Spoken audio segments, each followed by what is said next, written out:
Hi everybody, welcome to Season 4, Episode 21 of the Hard Truth Inside the Football Industry podcast with me, Philip Ideson, and Darragh MacAnthony, Chairman and owner of Peterborough United. We're recording this the morning after we being Bradford, lost in the EFL Trophy semi-final, so our Hard Truth final wasn't to be. And so Darragh, you might need to pick me up a little bit today. I'm still gutted. Yeah, I'm gutted for you, because obviously I watched it. I'd Liverpool on one screen, I had Bradford on, but I'm not going to lie, I was watching the Bradford game more than the Liverpool game. And it was the most one-sided game I've ever seen in my life. I was actually very impressed with how dominant Bradford were. First time I properly watched them, and playing on that pitch. I mean, I thought our pitch was fucking bad, but you guys are running us close. Yeah, no one can complain about running road anymore. Yeah, they're handing out raspberries, for like pitches. It's like whatever else those awards that are like the anti-Oscars. Yep. But yeah, I mean, ours looks like Wembley compared to what you played on last night. But I thought you dominated the game. It was really funny. Like it hit 90 with 5 minutes going up. My wife came over and sat down for some reason. I just said, Wycombe are going to score. I just know they're going to score because it's just you just dominated and looked like you just ran out of belief just in the last 5-6 minutes. Everything into it. I was really surprised at 5 minutes as well. I was hoping 1 or 2 minutes, but 5 Judge penalties. Yeah, but in all fairness, that goalkeeper probably would have saved every penalty thrown at him. And I wouldn't have fancied, as much as he used to be an agile goalkeeper, our 38-year-old goalkeeper coach at penalties. He's not going to be the fastest. Yeah. So you sold your young asset, and I didn't realise you were using a 38-year-old in goal since he left. Is that right? You didn't get a replacement? So no, we sold Harry Lewis. We brought Sam Walker in. So Sam Walker's been the goalkeeper, but he's cup tied. And so, in fact, I mean, we've been playing Colin Doyle all the way through. But just to give Harry Lewis a rest when Harry Lewis was there. But the other keeper was cup tied anyway, so we didn't have a choice. Fair enough. No, it was just I was gutted for you. You did not, and look, I'm not going to say anything derogatory about Wycombe, because I'll leave that up to you if you want, but I'm not, because I don't, they just tend to use everything. You know what I mean? Like, you don't want to tempt fate and give them. No, I'm done with superstition and fate. At the end of the day, Wycombe have won 3 in 22, and we lost 5-2 to them. That's after watching last night, I'm still astounded how. Because you basically had all the balls. So whether they had an off night or whatever, I don't know. Whether they raise the game and they play us, that just means we have to raise our game twice as much when we play them. So of course I wanted Bradford for the Hard Truth final, but I also partly wanted Wycombe too. Because they've inflicted obviously a lot of pain on us, and I thought, and we're going to have to be at our best to do the business. But let's talk Bradford. I mean, it was just, you couldn't hit a barn door, could you? It was just. That's the thing. We'd still be playing today and we wouldn't have scored. And it was just one of those, you could see it. And like you said, when Natalie came in, you told her about, I had exactly the same conversation here with Beth, my wife. And she was, don't be so pessimistic. It's like, I've seen this before. It's football. I've seen this record before. It's football. It's like, obviously when the shit's going against you, we had it last week against Blackpool. They scored with a deflection that 9 times out of 10 goes into the stands. And, again, and when things like you always feel it's going against you, it never goes for you, those things. And, the amount of times Brantford, I mean, it must have had 25, entries into the other person's box. I mean, it really was dominance, and the only positive was watching it. I thought, not bad, to be fair. I thought Bradford were actually very good. It's the best we've played for a long time, I think. Yeah, I was genuinely impressed. I thought, there's a bit of a team here, and actually playing, as much as they could try and play, and maybe you had to because Cook wasn't in the team, so you just had to play differently. But which is sometimes where you want to get away from a target man. It's like you're, with Johnson Clarke-Harris, isn't it? You take out the target man, and suddenly the easy outlet isn't there anymore. Yeah, you start playing. Figure a final way. You've got to figure a different way to get it into the box. Yeah, but I'm gutted for you, because obviously it would have been great. You would have been at Wembley. You would have done podcasts in Wembley. But it is what it is, and that's football, and it's cruel, and fuck. But anyhow, so. we'll have to go and try and do our business and try and win that trophy. Yeah. And, you know, On a happy note, you got to Wembley. So yeah, congratulations. yeah. And if there's any Bradford fans out there, real hard truthers, die-harders, you're welcome to buy some Peterborough. Well, I don't know if I'm allowed to say that, but it'd be great if you became Peterborough fans for the day and, you know, came along, you know, day out at Wembley. We could do it every bit of support we can get. And obviously, you know, it helps with the ticket sales, you know what I mean, kind of thing. But we need to do half and half Bradford and Peterborough scouts for the final. we do Posh Bradford flags, scars. Can you imagine? So yeah, no, you're absolutely correct. No, we were ourselves on Tuesday. We were, you know, and that's been needed, regardless of cups, leagues, whatever. You know, we lost on Saturday to Bradford, our fourth in a row, and we're on a horrible run. And you know, speaking to the manager afterwards, you know, I didn't, you know, usually, good or bad, I'll always leave a message and then he'll ring me later. And sometimes the message I'll, you know, moan because I just get things off my chest, and he's used to that. And I just messaged him and said, "Oh, I'm not going to pile on. We have to own this. We decided we were going to, everyone together, go down this route. Yeah. So we have to own that when you go down this route of young, that this is what can happen. You know, they're going to have a sticky patch. They're going to lose confidence. They're going to lose games of football. And, you know, we've had that little run. And you know, what's been really refreshing is the players have stuck together. But most importantly, the message, I think, the manager, and after losing to Bradford at our place, and you know, it's a game we should have been 4-0 up at half time. We're 1-0 up. We come out in the second half. We're under no pressure. Our goalie gives away a stupid penalty. He was very good, you know, by the way.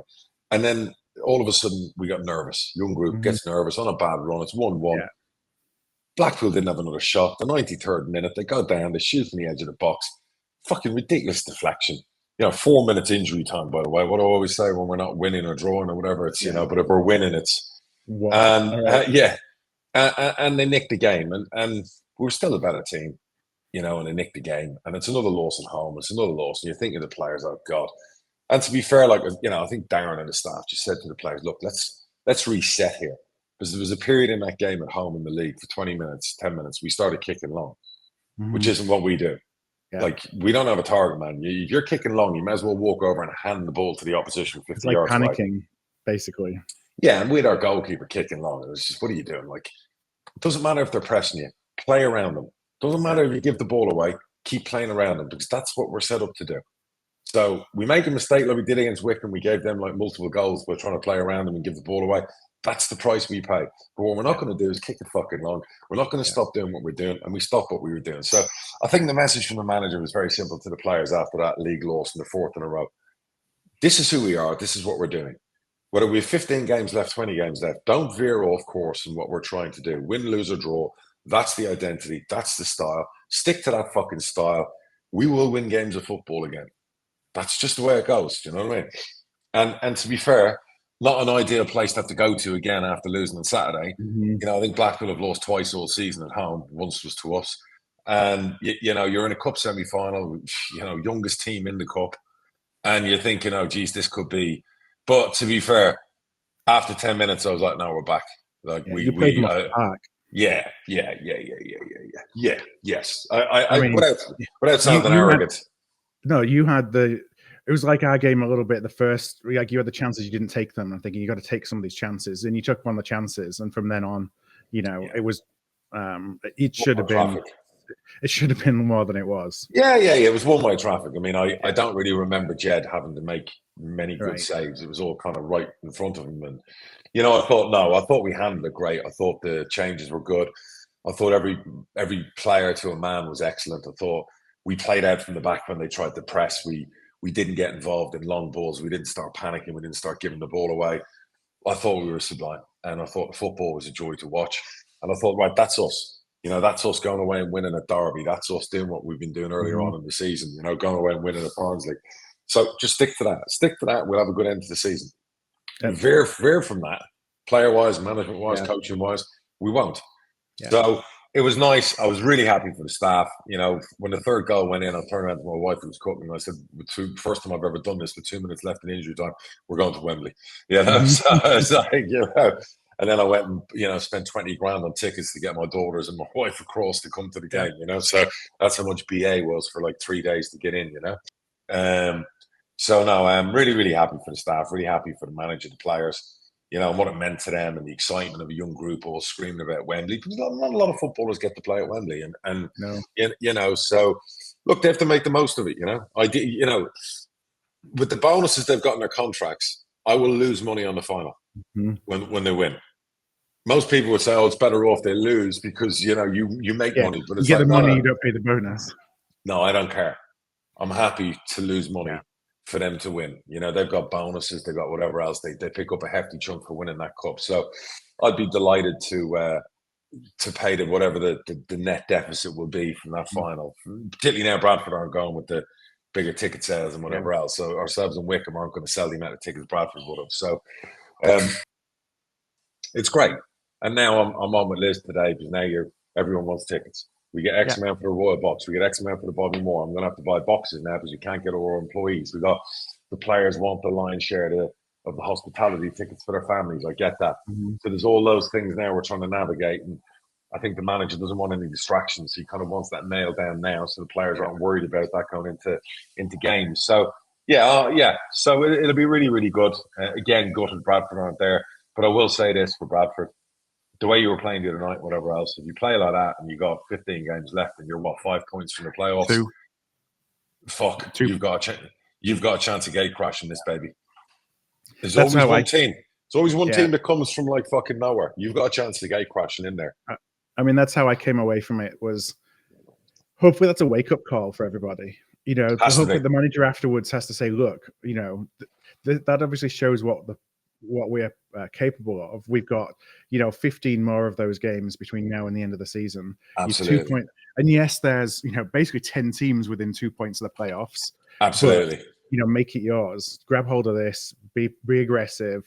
Don't sulk and feel sorry for yourself if things don't go to plan because you've got the ability. What he's done, he's dug in defensively. And he's obviously built the platform off you keeping clean sheets and being really, really difficult to score against. Like defensively, you're strong, you're physical, you're big. What I liked actually was you could handle Wycombe's directness. You could handle a direct team. There was because your centre halves are so physically imposing, you could actually handle that, eat it up, take it, and then put it down on the floor because you've got two midfielders in front, one of them whose legs are probably gone, who basically can pass the ball around. And you know what? You've got a chance. Watching you last night, I was thinking to myself, do you know what? If I was a betting man and I'm not allowed to bet, I would imagine the odds are quite long on Bradford. But because of that experience as well, you've got on the team, you've got some good experience, and the manager, I actually fancy you to cause a bit of an upset there. Well, when we have Kevin McDonald and Richard Smallwood playing together in the middle, which we've only had once or twice so far, you can just see the difference that makes in controlling the game because the smart footballers. And yes, like you say, Kevin McDonald's not that mobile, but we talked about it last week.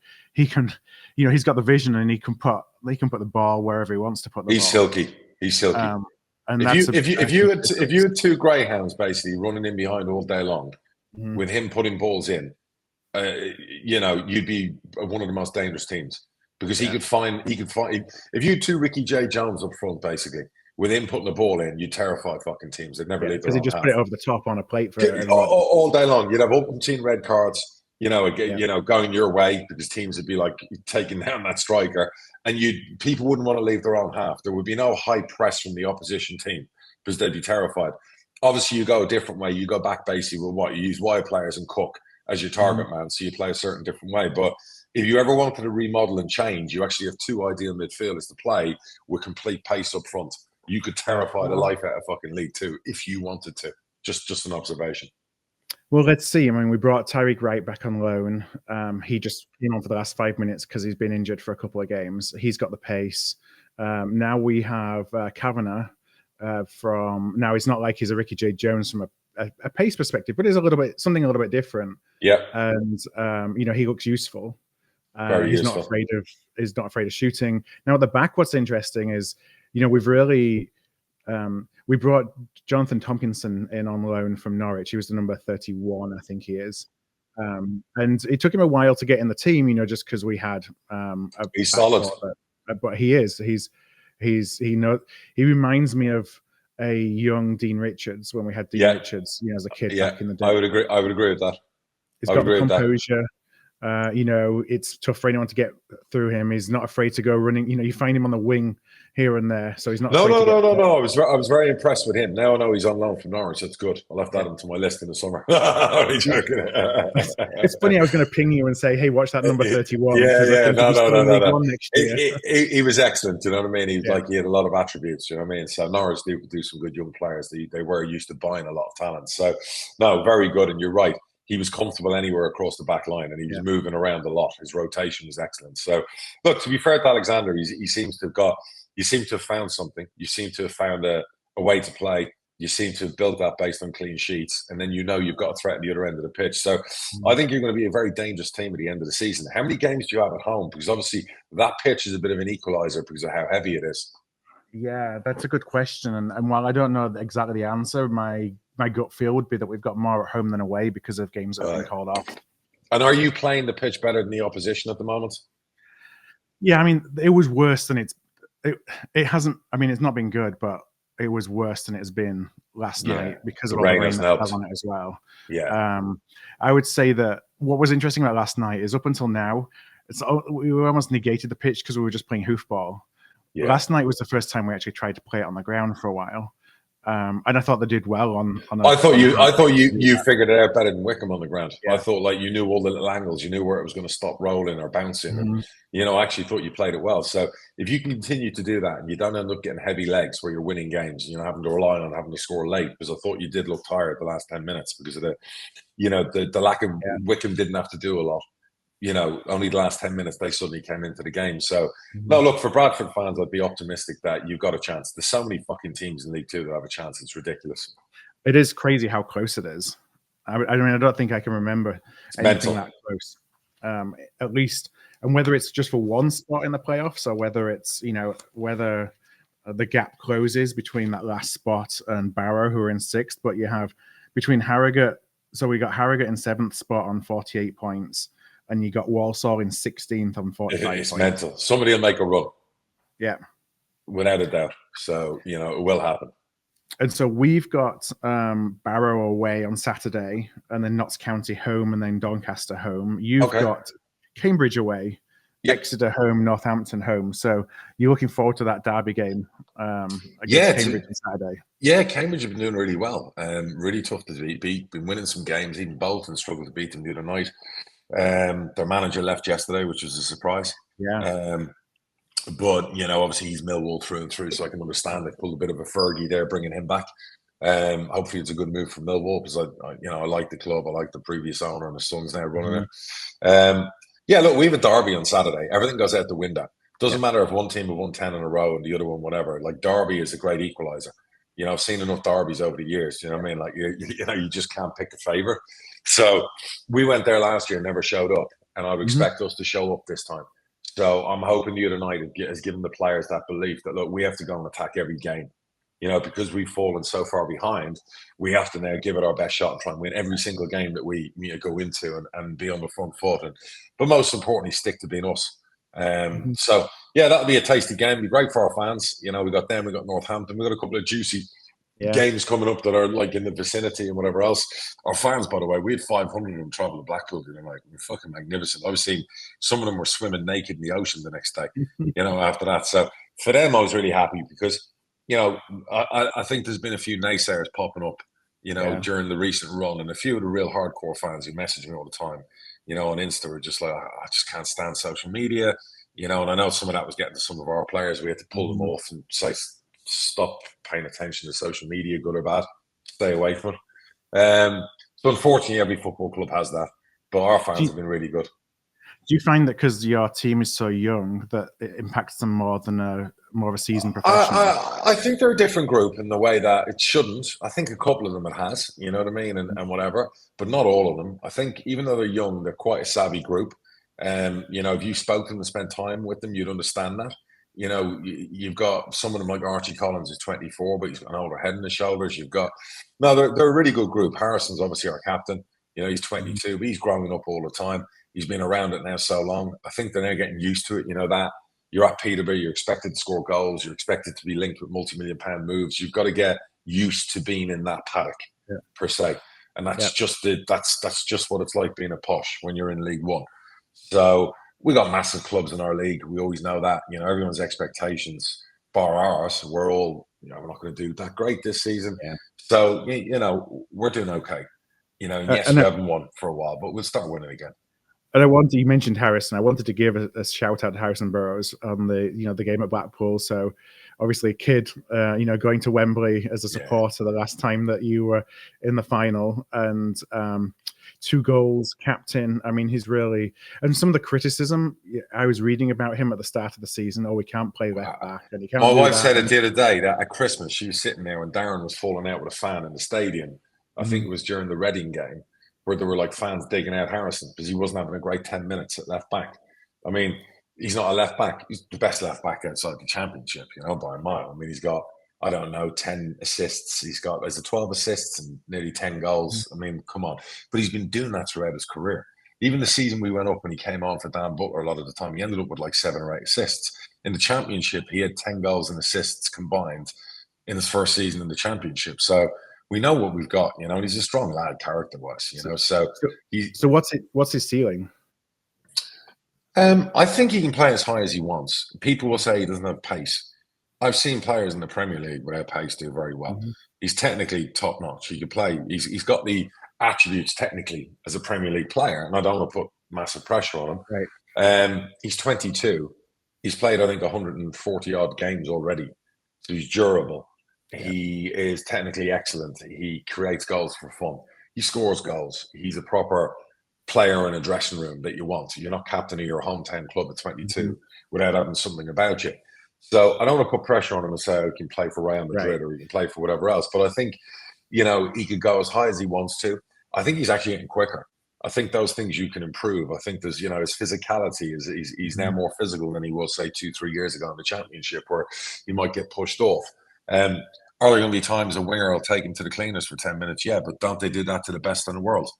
I've seen some of the best left backs in the Premier League see that happen to them. I've seen Trent Alexander-Arnold have that happen to him. But what Trent is known for is his passing ability and his creation ability and whatever. So he could play wherever he wants. But for now, he's not in a rush to leave. And obviously we had a lot of people in for him in the window. We're just delighted he's our captain. So it'd be lovely to see him to actually get a trophy for somebody who was at Wembley when he was 10 years old. To actually captain his hometown club to it. So that's on us to do that. But no, he's a wonderful young player. Absolutely wonderful. All that stuff from some of the fans. He's not a left back. He's not this. He's not that. He's one of our own. Just get behind him. And that's all I've ever said. You get behind these players enough, whether it's Ricky, whether it's him, and give them the time. They're bloody good players. Good players. And most clubs would kill for a 22-year-old homegrown captain that you can get behind, because that's what that's what it's all about. Is one of your own coming through, young lad, captaining the team, doing so and doing very well while he's doing it. It's like the Ricky thing. He's 21. He's playing number 9 for the first time in his life this season in the league. He's got 11 goals for the season. He could end up with 15, 16 plus goals. Should he have had 30? Probably. But it's his first season. But let me tell you right now, there's probably 40 clubs between League 2 and League 1, and probably at least 7 or 8 to 10 clubs in the Champ that would absolutely love to have him in their squad tomorrow. Yeah. So sometimes we don't know what we have or appreciate it. I think you've been spoiled by Jonson Clarke-Harris. Supporters have been spoiled by Jonson Clarke-Harris's scoring record. So you look and think that 30 goals a season or 35 goals a season is what the top marksman should be getting. Well, actually, 10 to 15 goals a season is a really good return, especially for a kid. Yeah, and you're playing up front your own, and you're playing in a certain style, and you're playing where there'll be times in the game he won't have the ball, but his job is to press. So we're like running him into the ground because he's been unselfish, and a lot of strikers don't play that way. But I would also argue that if he got to 15 this season, I'd put money on him getting 25 plus next season because it's an evolution as a striker. And again, he's 21. So it's like there's improvement. This is the first season he's played fully fit all season in his young career. Whereas he's always had like bumps, grazes. He's played out wide. He's not been quite sure. Now Malik's got in the team. There's good competition for him. But still, what I loved was Ricky came on and he basically won us that game at Blackpool late on because he wins that penalty. No striker in the Football League gets to that ball. No striker. When you look at the distance that he made up, their goalkeeper probably shit himself. Do you know what I mean? When he saw him running. If that was any other striker, it would have been in the goalie's hands. And that's what he has the ability to do. So again, we all get upset when strikers miss chances and people, and we missed the boatload the other night. But that's what it's like. I guess if we had a load of 27-year-olds, they wouldn't miss those chances. But you know what? The 27-year-olds or 28-year-olds, we might be playing that way. So, well, I can tell you after last night, 27 and 20-year-olds miss plenty of chances as well. yeah, we're in League One and League Two for a reason, right? Yeah. So, it is what it is, So that's it. We got to get back on the horse now in the league, and I think we win one, we win a lot in a row. So we just have to get the next one, and big derby game before I fly to Dubai, and that'll be exciting. And then obviously we have a bit of a break on Tuesday, and then it's like relentlessly back to back, back to back, back to back. So looking forward to it. And while you're watching our game on one TV, you're watching Liverpool and Luton on the other TV. When I saw the team, I was kind of like panicking because Liverpool have got more injuries than I don't know what. I've never seen a team lose so many players. I mean, I don't know what's going on with their sports science department. The amount of muscle injuries they seem to have, they have a lot of injuries, and how on earth? Well, again, it's Jurgen Klopp. This is the only reason they're top of the Premier League, because they've got no right to be top of the Premier League with the amount of players they keep losing. They've lost the best right back in the world constantly. They've lost like some of the new midfielders they brought in constantly. They've lost 3 of their front 5, that they have to pick from attacking wise. I mean, Andy Robertson was out for 4 months. The backup left back was out. Now one of the best goalkeepers in the world is out. It's just relentless. But last night you were thinking banana skin time. This is where like the Premier League title race is run. Potentially especially when Luton scored. Yeah, and Liverpool weren't great, and Diaz and Gakpo, looked like League One strikers. To be fair, in that half, the amount of chances they were missing. But what I like about them is, like all good players, you don't give up. You don't give up, and they both scored in the second half. Harvey Elliott was getting booed, I think, in the first half. Klopp was losing his shit because Elliott made a few mistakes. He didn't give up. He scored, and that's a great message to footballers. When it's all going against you, there's 2 halves of football to play. And the good thing about Liverpool, what I like about them, is they're relentless in the fact that they go behind and they still believe they'll score goals. They've done late goals. And then, they scored quick goals, and then it was never in doubt. And Luton, really laid a scratch on them in the second half. So it's an exciting title race. I still think Man City by 10. I've said that all season. But it'll be fascinating to see the run in. If he can get his players back fit, and I worry because I think he's now lost Jota for months because of a knee injury, and he's one who just can't seem to stay fit. Nunez and Salah are the 2 most important ones. If you can get them back for the cup final and they stay fit for the rest of the season, there is an outside chance Liverpool nick the Premier League. Well, they're in a stronger position than I think many people thought at the start of the season. When you looked at, this is going to be a consolidation year, and next year is the year that they go for it. Yeah. Listen, what a fantastic swan song would be for Europe. So I've always said I think they'll win some cups. Hopefully they'll win the League Cup on Sunday and start that off, and win a European trophy, win the FA Cup, and then run Man City close. But it's going to be a really interesting kind of final 2 months of the season, 3 months or whatever. Now, you talked about a game of 2 halves, and I think we've all been there and seen either our team or the opposition team where you dominate one half and then it's just completely changed over in the second half, or you're awful in the first half and you come out a different team in the second half. And the kind of the legend is it's the manager in there throwing teacups at halftime. What does it usually? What goes on in that? When you have such is it just mentally the players? It's not necessarily a management. The manager doing something different, or encouraging, or. I think it can be a mixture of things. I think even the players themselves sorting themselves out. I think sometimes, things can happen in a game in the second half where you're dominant, like we were on Saturday against Blackpool, and then a stupid penalty allows them back in the game, and then it spooks you and you stop playing well. We dominated Charlton at their place. It was the most one-sided game ever in the first half. And then they came out and we made a mistake. And again, we were for 15 minutes. It was suddenly like Charlton. It was chalk and cheese. Sometimes a manager can make 5 changes, so you got half a team out there that's changed. Can make tactical changes. Sometimes it can be a referee's decision. That's football. That's the beauty about the game. It's never over. Small things, even insignificant in the moment, but impact the psyche. Yeah, correct. Like the other night, Blackpool brought on 2 very good players, and you're thinking, oh, geez, this could change the game. But we handled it well. Sometimes if you don't handle it well, it can change the game. But if you don't let it change the game and you get on top of it and you basically smother them, then obviously it makes the crowd get up. And sometimes it can be the crowd effect as well. So, what you saw last night from you guys was to give Wycombe, some credit. Wycombe haven't had the best season. They haven't had the best results. but you saw a bunch of resilient players, very experienced, who basically just, they what would the right word be? They soaked up the pressure all game long and took that one chance when it came, and you were never going to score against them then. Because that's them. They are just strong, resilient, dig in, get results.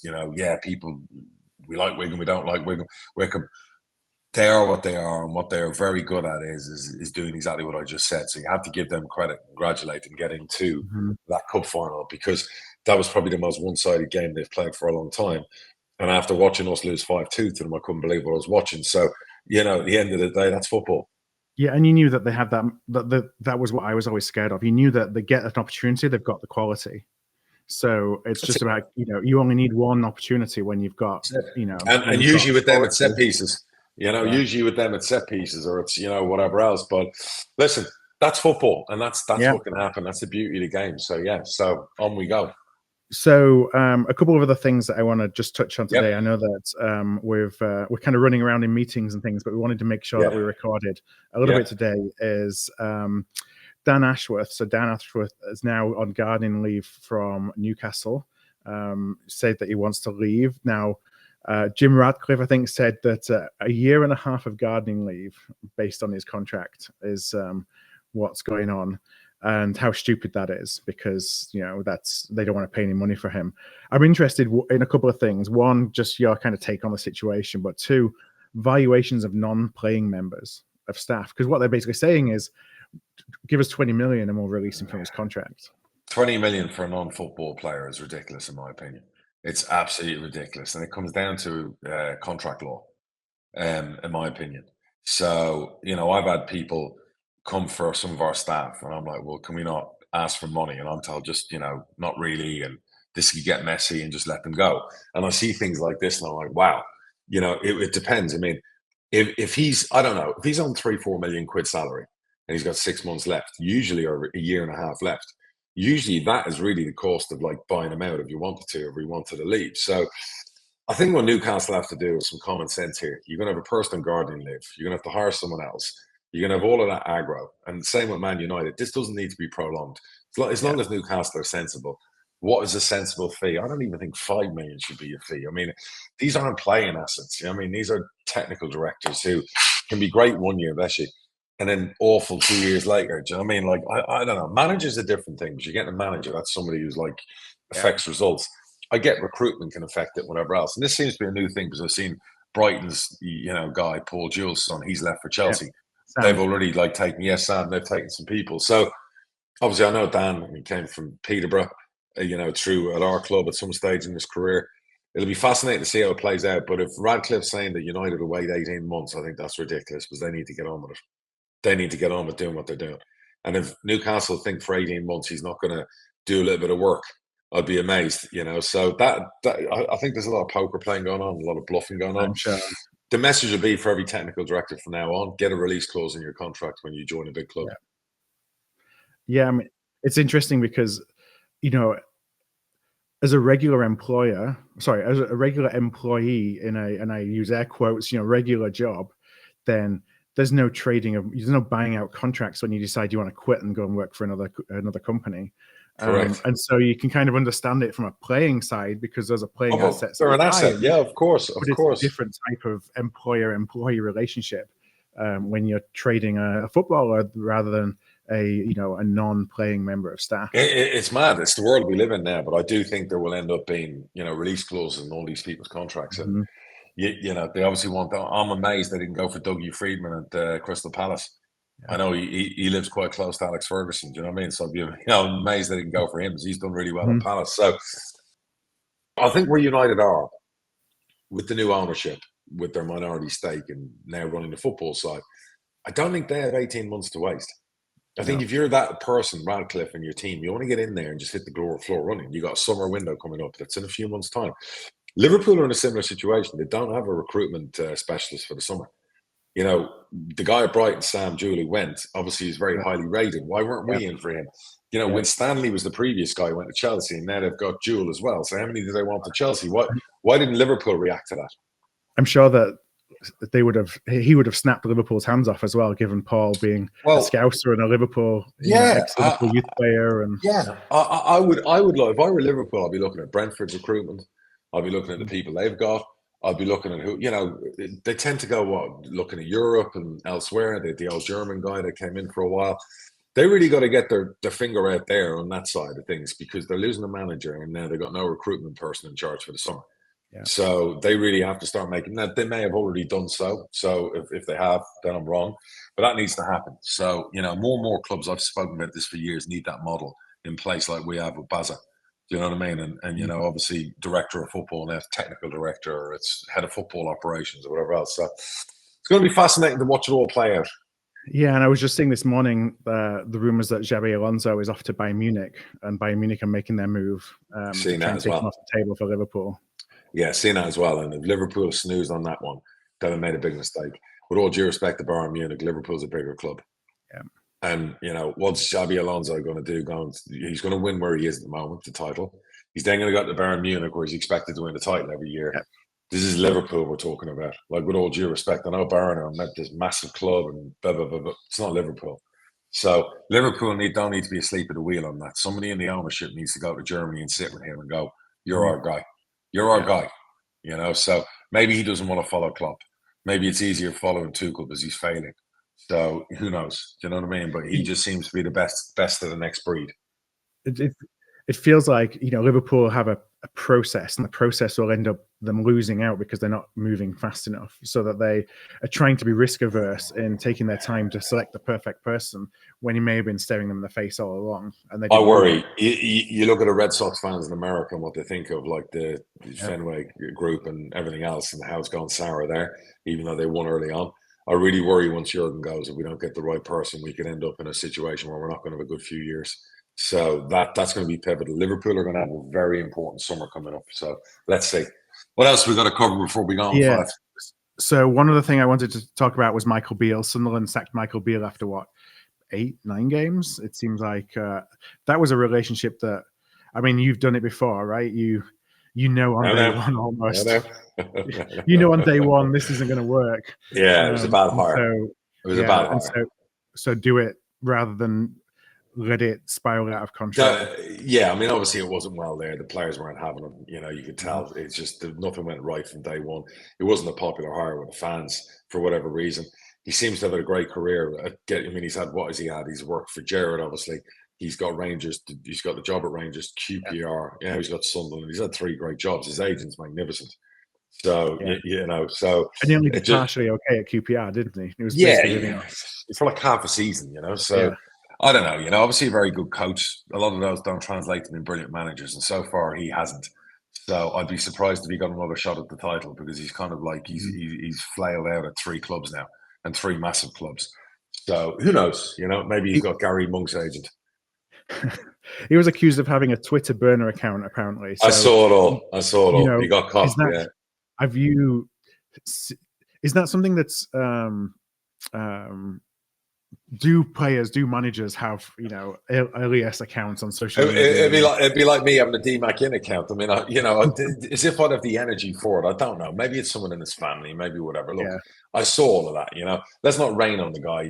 Heavier. He's obviously fucking had a hard time at Sunderland, and it hasn't worked for him. The only good news is he's got some serious payoff, so he'll be a wealthy man. And he will definitely be back in coaching. I'll be amazed if he's not out with Gerrard again, even though I know Dean Holden went out there. So he will be absolutely fine. But football is just ruthless like that. And I think Sunderland made the right call. That just wasn't a good fit. It'll be interesting to see what they do next. I know they've got their assistant until the end of the season, but I finished off on Netflix the Sunderland Until I Die, where they kind of did a 3rd season based around their promotion and filled in the gaps. So cleverly done the way they did it. So it's a shame, because Sunderland were having a really good season. I'm not sure they're going to make the playoffs now. Do you know what I mean? Because of obviously all that. The unsettlingness that's gone on. But they've still come on leaps and bounds over the last, 2 or 3 years. Massive football club. They have an identity like us. They play a certain way, and I think that's where they've had a problem with the manager. And it's tough, If Darren left for a bigger club, me trying to pick a manager and staff that do what we want to do and the way we play, it's not as easy as it would be before. So, they're all tough things. So you always have to give a club. I'm going to give them credit for making a decision quick, because it needed to be quick. It didn't work. It was a bad call in the first place, and they got to hold their hands up. Sometimes you get it wrong. You know, I got it wrong. I brought McCann back. It was a Yeah. bad call. It was a bad call. There's no disrespect to him. It just wasn't a good fit. And it was a bad call. And sometimes you make bad calls and you just have to own them and move on. Well, the last thing I just want to mention is a good news story, and it's about Barnet. We've talked about Barnet quite a bit on the pod, just Barry's relationship and your relationship as a club with bringing some of their players through to the Posh. Their chairman this week talked about moving back to the district and rebuilding very close to Underhill. So, seen that. No, that's great news. And listen, Tony's a clever guy.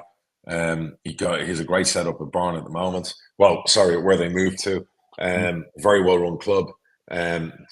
Wealthy guy, knows what he's doing. And I saw all the plans and everything else. If anyone's going to make it happen, he will make that happen. So good luck to them.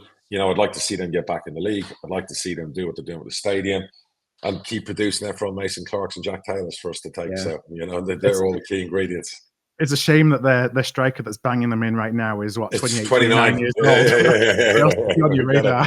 Forget it. So yeah, but you know, our next episode we should talk about it, end of season recruitment plans and plan A's and plan B's, because I'm obviously getting stuck into that right now. You know, already for next season. I think it's an important part of the process of, you know, what you do next. So, but look, I'll say to the fans, we won't be back for another week or so.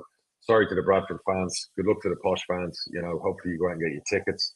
It's a busy time coming up now. People need to hold their nerve, don't panic, you know, good or bad. You know, I've seen it so many times after 18 years. You're written off 1 minute, you're back the next minute, you're, you know, 3 seconds from Wembley, 4-0 up, and Sheffield Wednesday and stuff. You know, all these things can happen. This is the football world we live in. It's why we do it. It's why we're in it. We love it. God bless everyone. Take care, and we'll speak to you soon. See you in a couple of weeks, and safe travels. Yeah, thanks, Bob. All right, then. Talk to everybody later. We'll be back a couple of weeks' time. And again, keep questions coming in. We'll keep them stacked up when we have a little bit more time to post them to Darragh. So until next time, we will talk to you soon. All the best.